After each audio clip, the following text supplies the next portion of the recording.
The works to my right are by Alex Guofong Cao. These are images of icons as well as important points in time.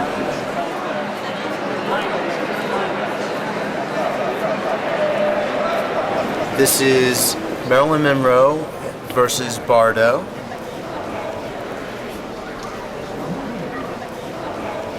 Marlene Dietrich's inside Audrey Hepburn. And of course Pamela Anderson versus Courbet. Courbet is 1866 controversy, and fortunately or unfortunately Pam has been one too.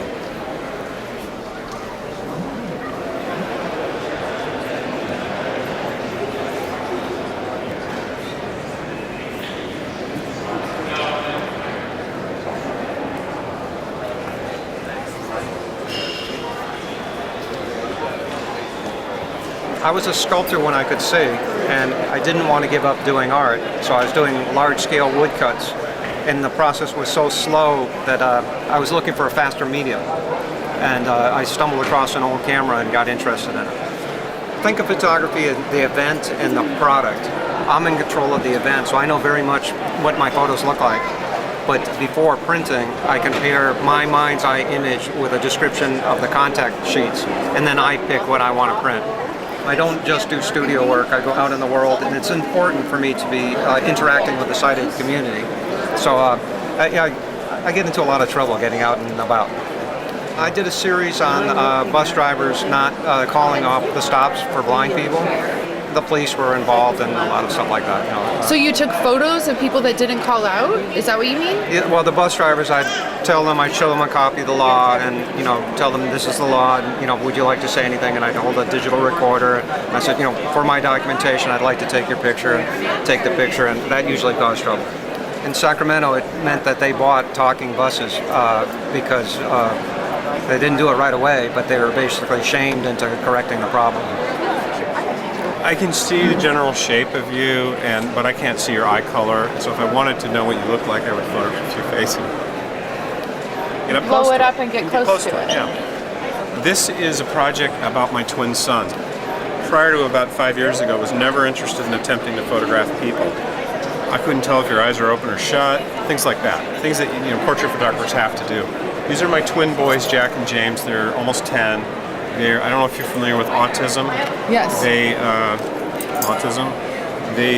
They're on the very low end of the spectrum. They're very profound. They're nonverbal. Early on, to keep my sanity and to try to have some fun once in a while, I got them in the water. Very young. And now they can both hold their breath and kind of fishy swim. And about 2 years ago, I realized that they'll never hold still long enough to take a picture. So that the only way this is going to ever work is to get into their space and to let go of all those rules you spend 20, 30 years practicing. And that's when things started to really happen.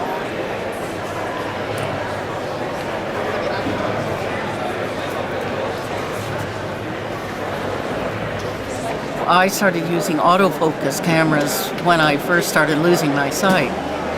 And that's going to focus, so we make the decision about what layer we're going to be in the photograph, and what will be so-called sharp focus or soft. But I'm also putting a lot of things together in many ways to express fragments coming back together, or buildings that I've loved, rephotographing them over and over and seeing them in new ways, in levels. And there's a black and white Mayan temple? Yes, it's Chichen Itza in the Yucatan. Yes. Yeah. And then right of that, I'm photographing over my shoulder a Greek revival house in Ann Arbor, Michigan. And then is that a picture of you as a child? Yes. Oh, okay. Yeah. So I was working with columns in my architectural memory. Okay. And where somebody told me there were more columns again, I want to get those. And I was tearing out this photo of an Italian poet who was also a pilot, but he was too conservative and right-wing. So but I put that together. I'm the pilot of the composition, and I let him stay in even after I found out that he was very conservative. We're here at the 20th anniversary of PHOTO L.A. This is Stephen Cohen, the founder and director of PHOTO L.A. Congratulations on your 20th birthday. Yes, people should know, if they're Los Angelinos, they already know that 20 years in LA is like 100 years in human years. But it's the longest running art fair west of New York. It's not just a photo fair, it's a photographic art fair. Very proud of it. I really think PHOTO L.A. in all these years is, I can't say created a market, but it helped create what was happening with the market in general. So there are a lot of galleries now here that sell just photography, and a lot of galleries, most galleries all have photo-based work and video. And it has had the effect, and the fair's grown to have a huge following. This fair is still about 60 dealers, so it's kind of a boutique fair. It's small, and it's very manageable, and I think people like that too. It's regional, but LA, as we know, is a major force in the art world. And this year we have new galleries. We have 3 from China, 2 are new. The Chinese, they're really big on photography. I mean, really.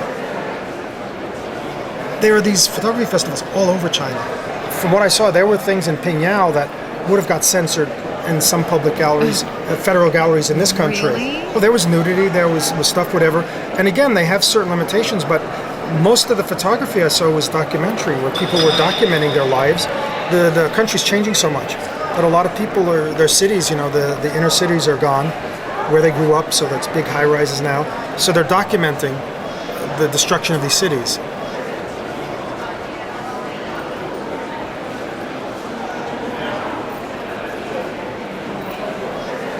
Pan View Gallery has some amazing work that's more historical.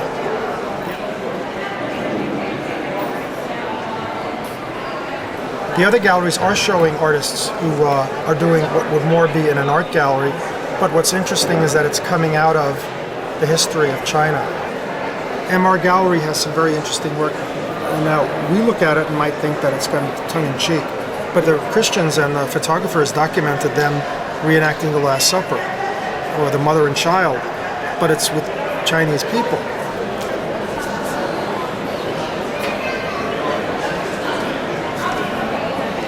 This is like one of those, worker proletariat paintings from the revolution, but it's with vegetables.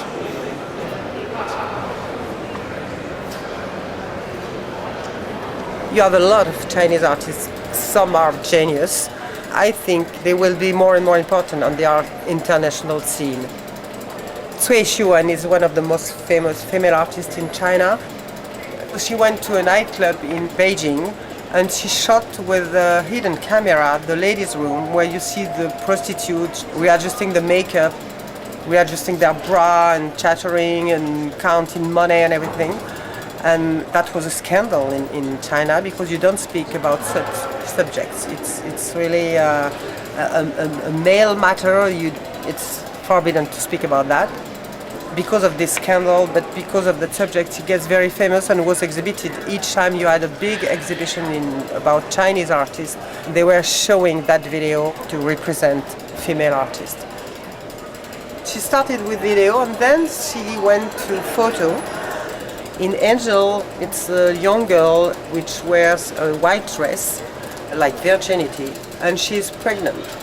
By this model, she wants to speak about the female condition of, those girls which are kidnapped very often because they miss girls in China, as they kill many of them. So sometimes they are kidnapped in the villages and they are violated, and so they get pregnant or they get AIDS. And very often she put them in a space symbolizing male power. It may mean the female are still a prisoner of social traditions.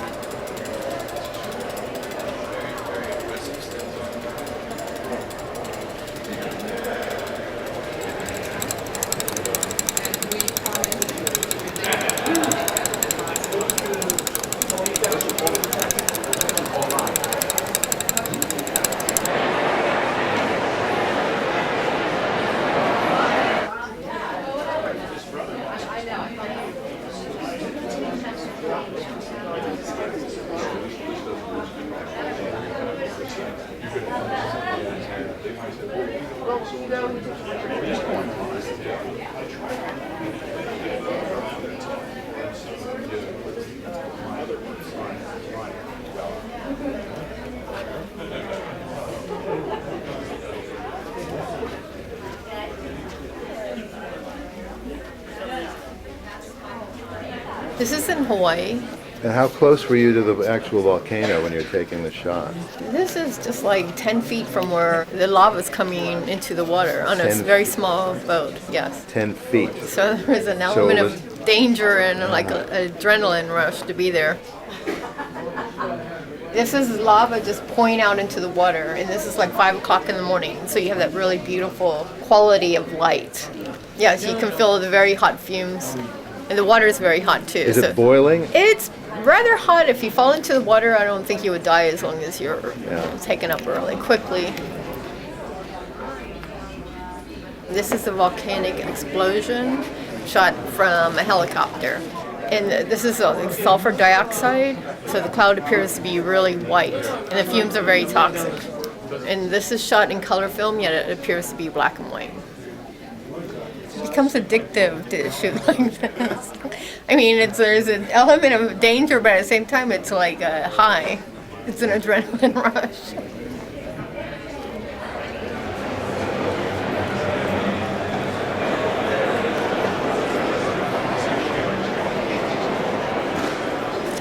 We're just moving to Belgium. Oh. Yeah, the food is better. But it is a booth of the German gallery Heckenhauer. We are here the first time in Los Angeles, showing artists from Berlin, Leipzig, and also Switzerland. And around the corner is one of the most fascinating pieces we have. It is a round view of Berlin at night, a multiple exposure. Just one round view of Berlin on the TV tower, just tuck, tuck, tuck, tuck. We have it. How many different exposures? About 12. It's not recommended as a Google map. What was the artist's name? Peter Neusser. Work by Eva Castringas, showing here the former border checkpoint between West Berlin and socialist GDR. Here was the lost part of freedom. And there'd be a long, long queue because you had to have all your papers looked at very closely by the East Germans before you could cross. And so these many lanes here would be lined up with maybe 2-hour, 3-hour waits to cross the border.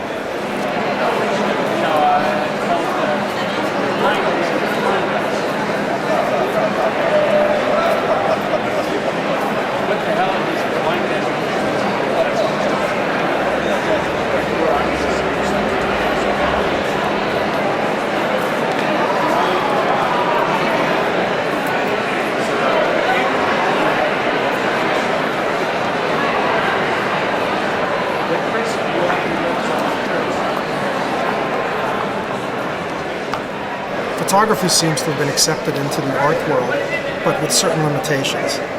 Because it is very funny, a lot of photographers who are in art galleries got started in photography galleries, and somehow they crossed the Rubicon. But obviously in the past few years, contemporary arts absorbed photography, and photographers have come into their element. So it's only natural that most of the galleries have contemporary art that is photo-based. I mean, a lot of things cross barriers, so if people just look at work, and if it touches them, if it happens to be a photograph, or what if it's a collage? What if it's a drawing? What if it's a lithograph, a drawing, and a photograph with applied oil and watercolor? There is a great diversity here. So this is Daniel Martinez.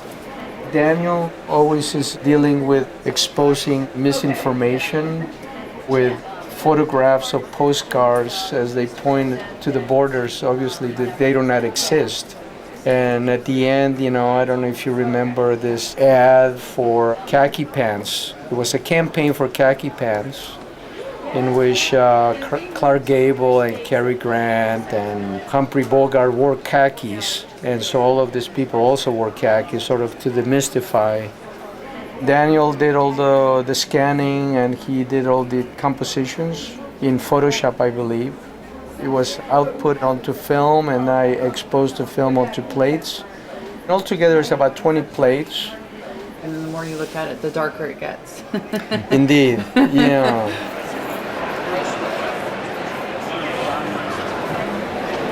This is a photographic timeline. It's a continuous left to right timeline, like a seismograph is a timeline, or an electrocardiogram is a timeline, like on a graph or a history.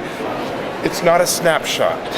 It's not made from many photographs put together.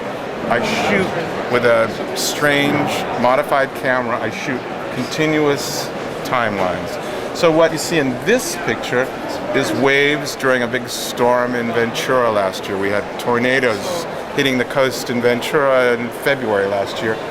While the tornado hit about 3 or 4 miles up the beach, I was shooting this stuff because it was very stormy, turbulent sea. That's not the way the wave looked at any moment in time, it's how it behaved. When you take a snapshot, normally you see a wave breaking and another one receding and something like that. Instead, this is the movement of one particular wave, this one. As it comes in, it curls, it crashes, and it settles and then recedes. So this is not what a wave looks like at any moment, but it's how it behaves over time. Because it's not a normal camera. It uses normal lenses, but it's a scanner. It's not a snapshot camera.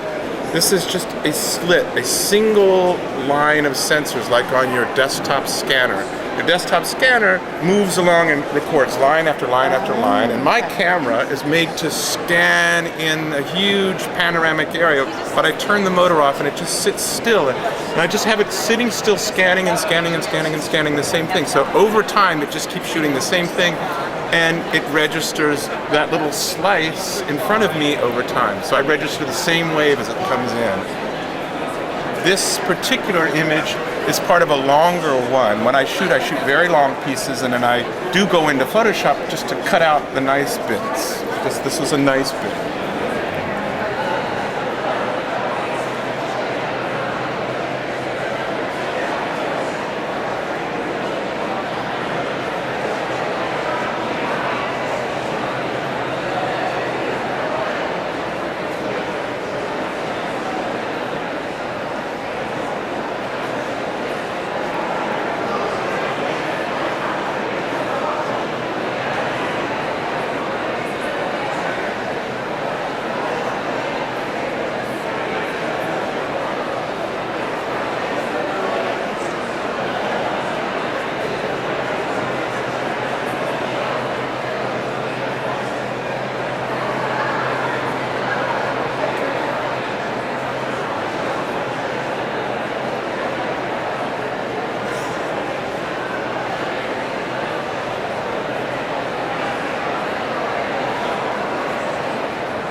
Retina did your walls. He came in and painted these just for the booth? He did. Very cool. He sets up photos, so for instance, he does have a photographer take the photos for him, but he'll set them up very much in a Keith Haring way. And so he'll paint the woman, do the setup behind the woman, have it photographed, and then serigraph onto a panel, and then hand manipulate image in a way that makes it a unique.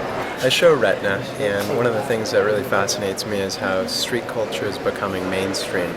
And as it becomes mainstream, it's fascinating to see that the influences that are part of street art are also becoming mainstream, and those include gang culture, street culture, tattoo culture.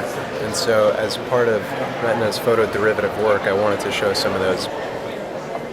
So this is Nick Farrell, and to me this is the most mainstream version of street art. It's a graffiti and it's extraordinarily attractive. Right to the next of it is a photo that's 36 years old by Roberto Oriol, and what he's done is photographed an image of graffiti as vandalism. So it's interesting to see the stark contrast between the two. This is Esteban Oriol, Roberto's son, and he's photographed these destitute couples who are extraordinarily happy. And next to it is Roberto, also 35 years old, which shows these homeless being harangued by the cops. Greg Pahorquez shot this image, and it's fascinating to see that only someone who is born on the streets and has the credibility of being from the streets could feasibly get this sort of image, right? I mean, it's an image which shows such comfort in these two gangsters who are fully tattooed, and it just speaks to what a street photographer truly can do. Casey Ortiz documented the Hmong people who are still fighting a war 30 years later. And Casey, after having done street photography in Los Angeles for a long time, took his talents and took everything he learned how to do on the street in LA to Vietnam and Laos. So it's a really incredible transition. I basically selected a number of works that are typical of what I'm showing at the gallery, and rotating, I'm doing 4 artists per day, so each day is different. Waj Noritz, this was from his estate after he died. They found additional footage, but it has all the same footage that caused all the controversy at the Smithsonian. They were upset about the religious imagery, but not the sexual imagery, which I thought was interesting. It's just the spiders crawling around Christ? The spiders and the burning Christ. Ah, okay, Yeah. well that might do it. But Yeah. I definitely tried to find work that kind of relates to the photographic image, whether it's appropriated imagery or it's original work, but also is very photographic. The one in the back by Nicholas Provost, he's taking a lot of horror films and using a video synthesizer to really push the colors to make it completely painterly and gestural, but it's also, it is an appropriation film. I mean, it's all appropriated images. The one in the front by Reynold Reynolds is original work that he shot and composed and wrote, and it's all shot in the studio. That's Reynold Reynolds, Secret Machine. Both of the works are using the camera, or in Nicholas's case, the synthesizer, in a way that only video can do. I mean, you can't make that image in any other way. It's truly a piece of the equipment.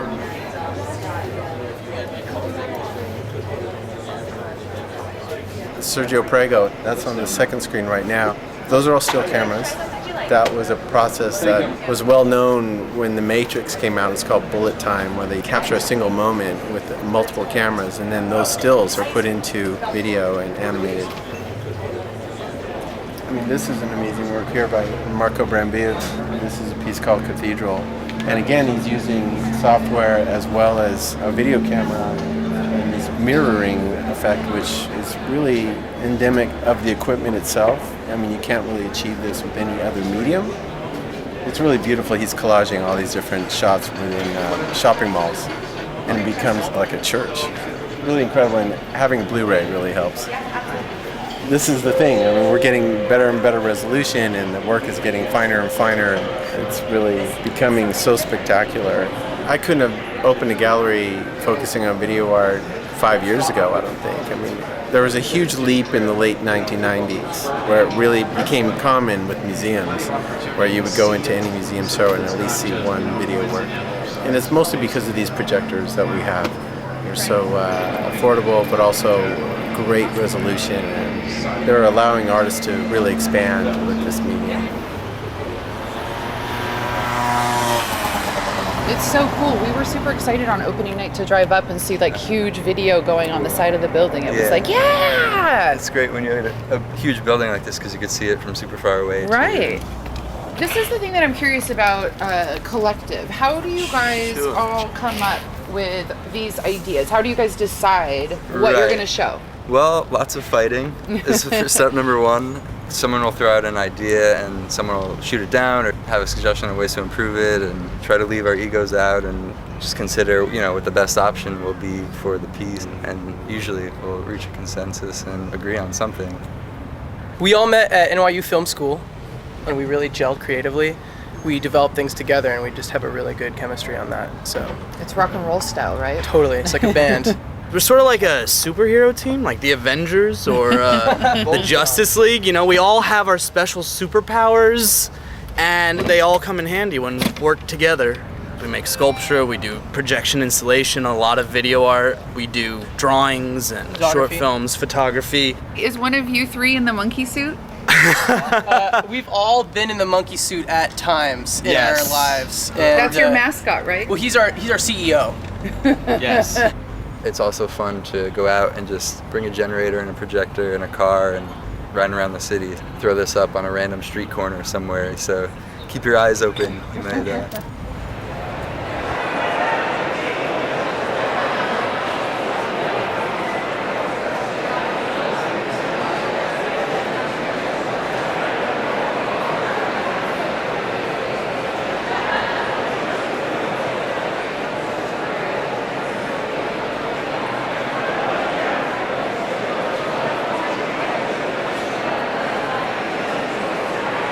the fair was a big hit.